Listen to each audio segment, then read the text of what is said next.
தலைமை தமிழர் அவர்களே, எம்கேஆர் அன்பாலயத்திலிருந்து நாடக நடிகர் எம்கேஆர் பேசுகிறேன்.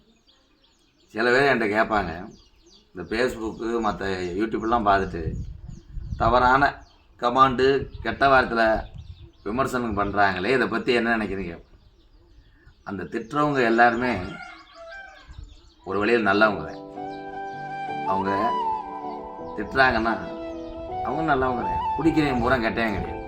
அதே மாதிரி விமர்சனங்களை பூரா பார்த்துக்கிட்டே இருந்தோம்னா யாருமே வாழ்க்கையில் ஓட முடியாது. நம்மளை தப்பாக கமெண்ட் பண்ணுறாங்கல்ல, அவங்கள எத்தனை பேர் ஊருக்குள்ளே இவன் கிடைக்க இவன் ஒரு ஆளா அப்படின்னு எத்தனை பேர் பேச மாட்டாங்க. ஒரு மனிதன் விமர்சனம் பண்ணுற அளவுக்கு இருக்கான்னா அவன் வாழ்க்கையில் ஜெயிச்சுக்கிட்டு இருக்கான்னு அர்த்தம். இப்போ சும்மா இருக்கிற ஆளுகளில் ஒரு பாமர ஒரு விவசாயி ஒரு நிலத்தில் விவசாயம் பார்க்குறாரு, அவரை யாரும் ஃபேஸ்புக்கில் ஒரு போட்டால் அவரை தப்பாக விமர்சனம் பண்ண மாட்டாங்க. ஏன்னா அந்த உழைக்கக்கூடிய அந்த விவசாயினுடைய வலி, அந்த வேதனை, நமக்காக சாப்பாடு கொடுக்க அரிசி கொடுக்குற விவசாயத்தையும் தெரியும்.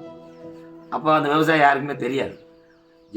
இவ்வளோ சொல்கிறீங்க, நாட்டினுடைய பெரிய பெரிய தலைவர்களுக்கும் பெரிய பெரிய நடிகர்களுக்கும் தான் விமர்சனம் வருது.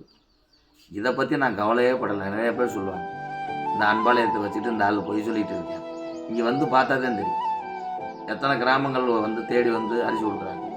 இப்போ கூட இங்கே மானாமதுரை அருகே உள்ள நத்தவரை கிராமத்தார்கள் அன்பாலயத்துக்காக அரிசி கொண்டு தான் வந்திருக்காங்க. இந்த மக்களை காட்டுப்பா முடியாது. உங்களை பற்றி ஒரு கிராமத்தில் ஒரு குடும்பத்தை பற்றி இந்த கிராமமே பேசுதுன்னா அந்த குடும்பத்தினுடைய வளர்ச்சி பொருட்கள்னு அர்த்தம்.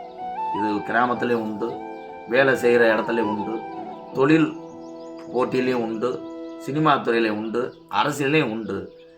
இந்த உலகத்தில் யாரு தான் யாரையும் பேசலை, எல்லாத்தையும் பேசத்தான் செய்வாங்க. இதெல்லாம் கடந்து போனீங்கன்னா ஜெயிக்கலாம். என்னையை பற்றி எவ்வளோ தரக்குறோ விமர்சனம் பண்ணாலும் அவர்களும் நல்லவர்கள் தான்.